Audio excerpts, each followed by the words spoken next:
नहीं है। ऐसी ही एक घटना और आती है आदि गुरु शंकराचार्य जी की। उनका एक शिष्य था पद्मपाद। उन्होंने भी गुरु की आज्ञा का उल्लंघन किया। पद्मपाद घटना कुछ इस प्रकार से है कि आदि गुरु शंकराचार्य जी वेदांत का प्रचार करते थे, और जब वह श्रृंगेरी के अंदर में पहुंचे उन्होंने एक मठ बनाया बाबा। जब मठ का निर्माण किया तो उनके गुरु उनको एक आदेश हुआ था वेद व्यास के द्वारा कि वेद व्यास जी का एक पुस्तक थी ब्रह्म भाष्य, उसकी उन्होंने भाष्य लिखना था। तो वेद व्यास जी ने पूछा तो उन्होंने कहा कि इसका तो भाष्य लिखवाना। किनसे? घटना थोड़ी लंबी है, मैं थोड़ी संक्षिप्त में बताऊंगा।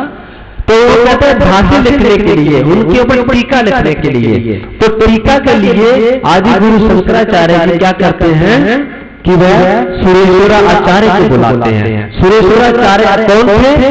जो पहले मंडन मिश्र थे। मंडन मिश्र के साथ में आदि गुरु शंकराचार्य जी का एक बहुत ही बड़ा शास्त्रार्थ हुआ था विशाल स्तर पे, और मंडन मिश्र को उन्होंने पराजित किया शास्त्रार्थ में, और मंडन मिश्र उनके शिष्य बन गए। क्योंकि ये शर्त रखी गई थी कि जो हार जाएगा वो शिष्य को स्वीकार करेगा। तो मंडन मिश्र उस शास्त्रार्थ में आदि गुरु शंकराचार्य जी से हार जाते हैं और वह उनके शिष्य बन जाते हैं। जब शिष्य बन जाते हैं तो उनका नाम रखा जाता है सुरेश्वराचार्य।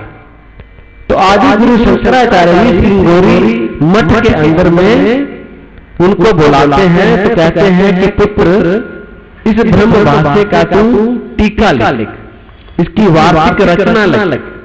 तो वह लिखना शुरू कर देते हैं। जब लिखना शुरू कर देते हैं तो उनको जो पद्मपाद होते हैं, आदि गुरु शंकराचार्य जी के दूसरे शिष्य थे पद्मपाद, वह उससे ईर्ष्या करने लग जाते हैं। उसके मन में ईर्ष्या आ जाती है कि ब्रह्म भाष्य का जो टीका है, जो वार्षिक रचना है, ये आज का कुछ दिन इनको आए हुए हो गया है इस मठ में, और ये उसकी रचना कर रहे हैं। तो उनके अंदर में ईर्ष्या होने लगी। वह उसकी इस रचना से अंदर ही अंदर जलने लगा, और कुछ उनके और साथी थे जो उसको और ज्यादा प्रोत्साहित करने लगे। पद्मपाद को कहते हैं कि ये तो थोड़े दिन इनको आए हुए हो गया है, और देखो ये ब्रह्म भाष्य की रचना कर रहे हैं, ब्रह्म भाष्य की टीका लिख रहे हैं, ये तो गलत नहीं है। तो इस प्रकार से उनसे ईर्ष्या के कारण से मठ के अंदर में बहुत ही बातें नाना प्रकार की उठने लगी। और एक दिन यही बात जो है आदि गुरु शंकराचार्य जी के कानों में जब पड़ी तो उन्होंने मठ को फिर से संभालते हुए, अपने शिष्यों को संभालते हुए, उन्होंने फिर से सुरेश्वराचार्य को बुलाया और कहने लगे कि पुत्र आप इस टीका को मत लिखो, आप इस टीका को मत लिखो, आप इसको रहने दो। उन्होंने कहा ठीक है आचार्य जी, जैसे आपकी आज्ञा। अब अंदर जो है पद्मपाद को बुलाते हैं, वो कहते हैं कि इस भाष्य की टीका अब तुम लिखो, और इसके 4 सूत्रों की टीका लिखो, और वह लिखते हैं। और जब पद्मपाद जी जो है उस भाष्य की टीका लिखते हैं तो होता क्या है कि गुरु के पास में आते हैं, उनके चरणों में रहते हैं, और गुरु जी उनको पढ़ते हैं। जब पढ़ते हैं तो बहुत ही खुश होते हैं। उसके बाद क्या होता है कि पद्मपाद के अंदर में थोड़ा अहंकार आ जाता है कि मैंने इस भाष्य की रचना की है, और उनका जो कर्म था वो भी अनैतिक था। अब पद्मपाद जो है गुरु को कहता है कि आचार्यवर मैं तीर्थ यात्रा पर जाना चाहता हूँ, तीर्थों की यात्रा करना चाहता हूँ। और गुरु जो आचार्यवर हैं वह उनको मना करते हैं। वो कहते हैं कि हे पुत्र, जब गुरु किसी कार्य में लगे होते हैं तो उसके कार्य में सहायता करना ही सबसे बड़ा तीर्थ है। लेकिन पद्मपाद नहीं मानते हैं। गुरु फिर उनको समझाते हैं कि पुत्र, गुरु के चरण अमृत में ही सर्व तीर्थांक है। कि सबसे बड़ा तीर्थों जो है वह गुरु के चरणों में है, जिसको हम गंगोत्री कहते हैं, जहां से गंगोत्री से गंगा निकली, कि सारे तीर्थों का जो जड़ है, जो मूल है, वह तो गुरु के चरणामृत है। तू इनको छोड़कर कहां जा रहा है? इसलिए तू मेरे साथ ही रहे और यहीं पे अपना प्रचार प्रसार कर। लेकिन पदपाद नहीं मानते हैं। जब नहीं मानते हैं तो गुरुवर तो जानते ही हैं, गुरुवर जानते हैं, क्योंकि गुरु त्रिकालदर्शी हुआ करते हैं। गुरु तो हर प्रयास करते हैं कि शिष्य के जीवन के अंदर में जो भी घटना दुर्घटना होने वाली है उससे मैं इसकी सुरक्षा करूं, उससे इसकी रक्षा करूं। परंतु पदपाद इस बात को नहीं समझ पाते। जब नहीं समझ पाते हैं तो गुरुवर फिर क्या करते हैं कि गुरुवर उनके साथ में कुछ और शिष्यों को भेज देते हैं कि ठीक है, अगर आपको जाना ही है तीर्थ यात्रा करने के लिए तो आप जाइए, परंतु साथ में कुछ और भी अपने गुरु भाइयों को साथ में ले जाइए।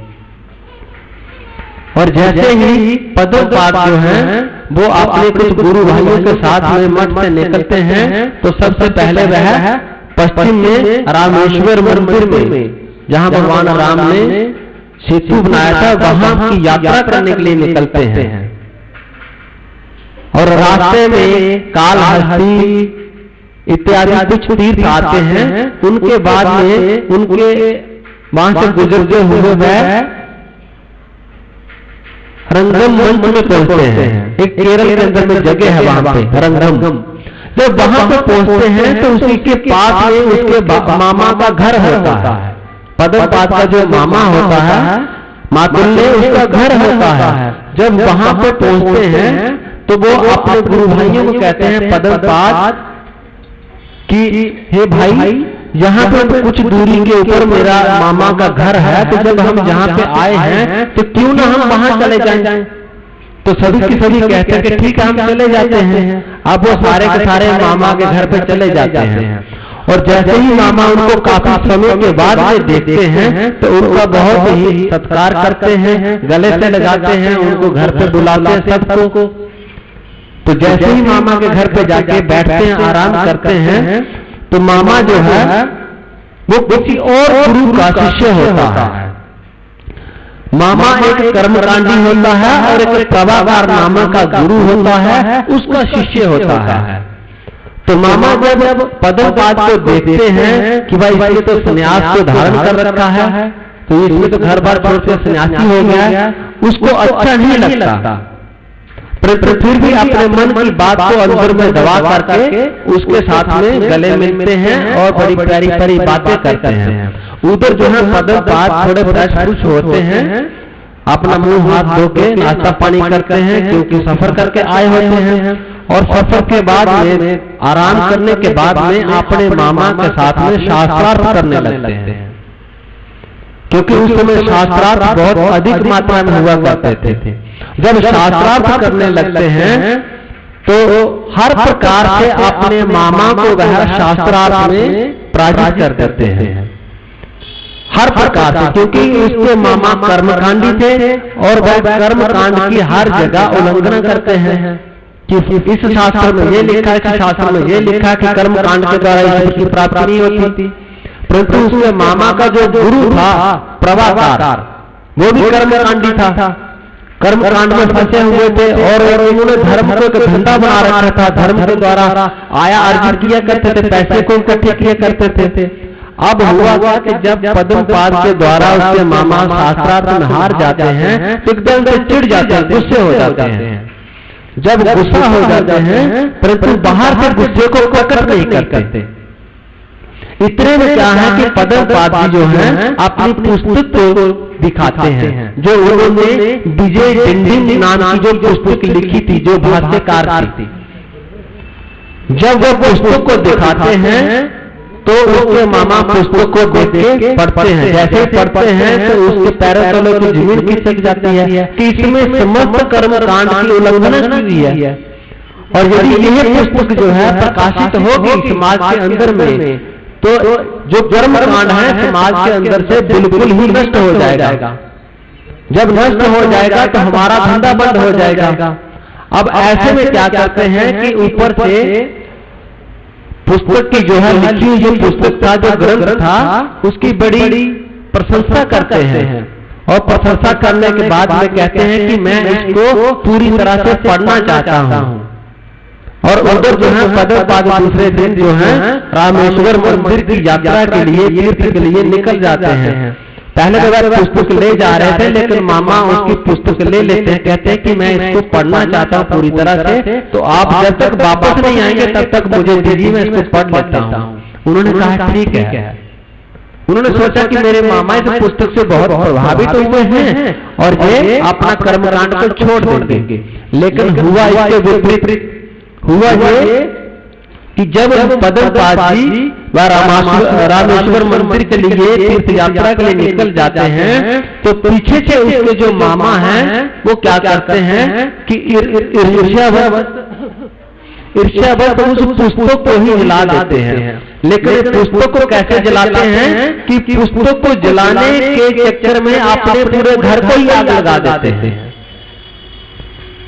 जब घर को आग लगा देते हैं तो घर का सारा सामान भी जल जाता है और पुस्तक भी जल जाती है, जो उन्होंने ग्रंथ लिखा हुआ था विजय डिंडिम नाम का। अब क्या है, जैसे पदमपाद जी 3-4 दिन बाद वापस आते हैं, तो वापस आने के बाद में देखते हैं कि घर तो सारा जला हुआ है। अब घर जला हुआ है, इसलिए में उसके मामा आ जाते हैं और वो रोने धोने लग जाते हैं। बाहर से खाली दिखावा करते हैं कि उनको बहुत ही दुख हुआ है कि आपकी पुस्तक जल जाने का। वो कहते हैं मेरा घर जल गया, कोई बात नहीं, मेरा सारा सामान जल गया, मुझे कोई दुख नहीं है, लेकिन बेटा जो आपने विजय डिंडिम ग्रंथ लिखा था वह जल गया है, उसका मुझे बहुत ज्यादा खेद है। इसलिए वो रोते हैं। लेकिन जो है पदमपाद जी कहते हैं कि मामा जी आप मत रोइए, मुझे उस पुस्तक को याद है, मैं दोबारा से फिर से उस ग्रंथ को लिख लूंगा और फिर से लिखकर उसको और अधिक अच्छा लिखूंगा। जो आपसे शास्त्रार्थ हुआ था उसमें जो कुछ कर्मकांड थे उनका भी उसमें वर्णन कर दूंगा मैं।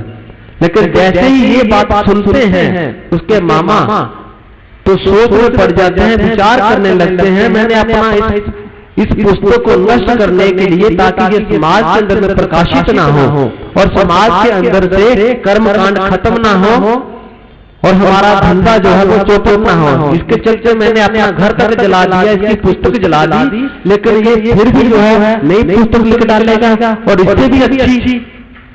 तो इसके चलते उन्होंने क्या किया कि उनके मस्तिष्क में विचार आया कि अब मुझे अपने भांजा को ही खत्म करना पड़ेगा।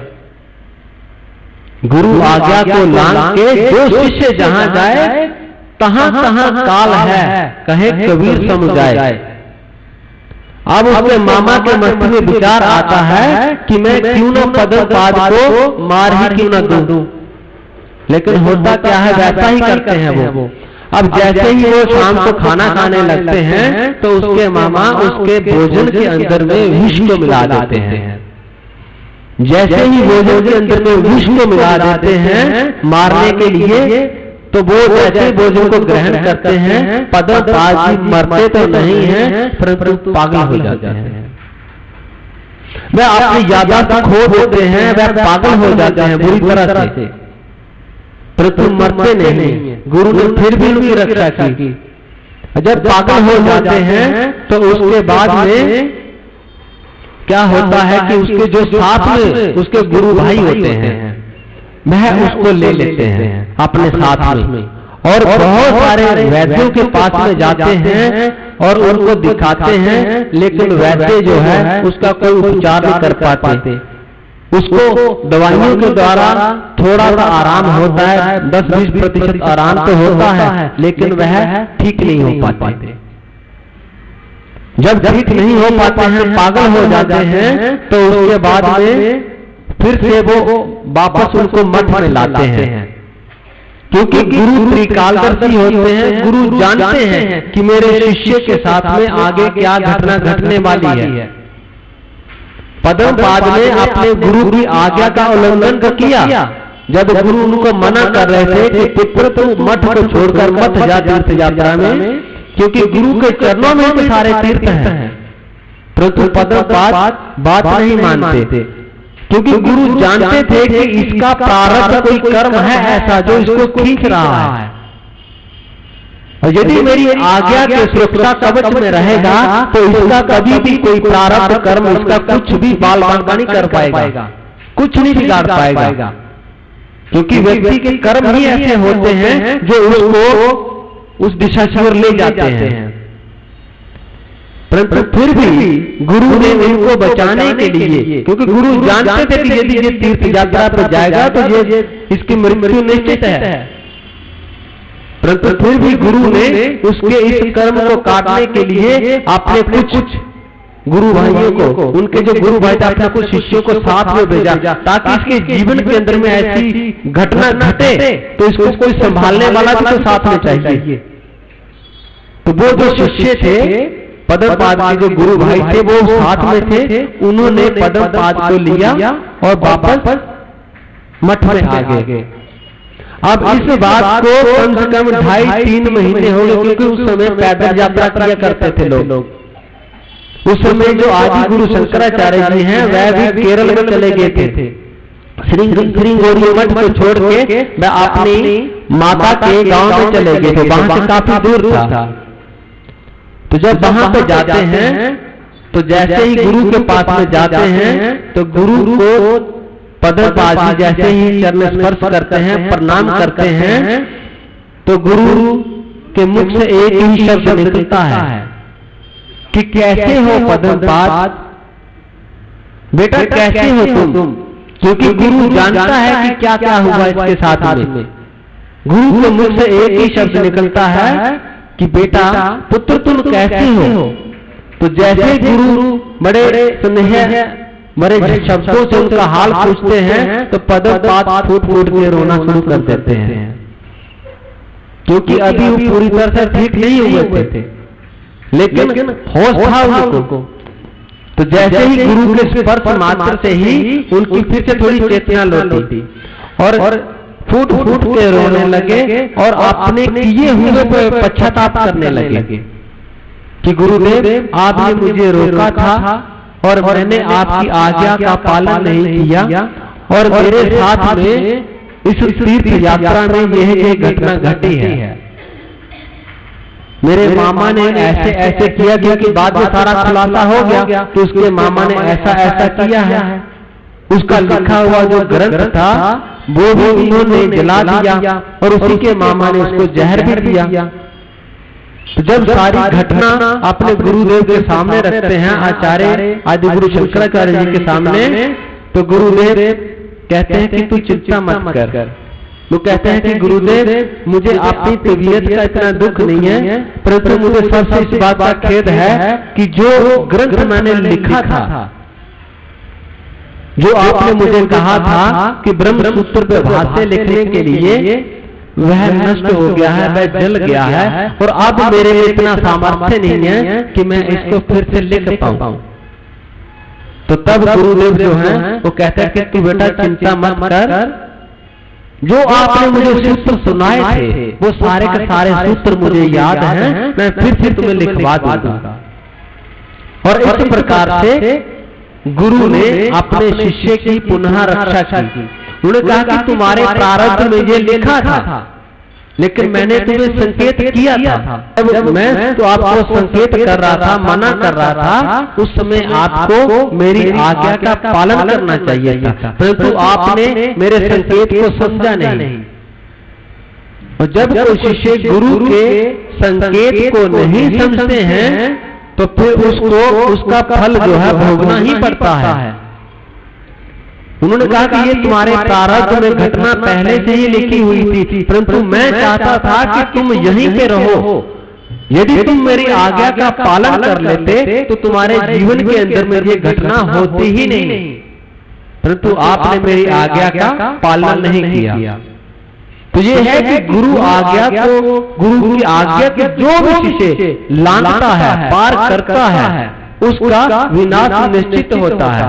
कहते हैं कि गुरु कभी स्वप्न के अंदर में भी अगर किसी शिष्य को आज्ञा दे दे तो शिष्य को उसका पालन करना चाहिए। गुरु कभी मजाक के अंदर में भी शिष्य को कोई आज्ञा दे दे तो शिष्य को गुरु के शब्दों को हमेशा गंभीरता से सुनना चाहिए, क्योंकि गुरु कभी भी मजाक नहीं करते। गुरु कभी भी, गुरु के मुख से कोई भी शब्द अनायास ही नहीं निकलता है, उसके पीछे कारण विशेष होता है।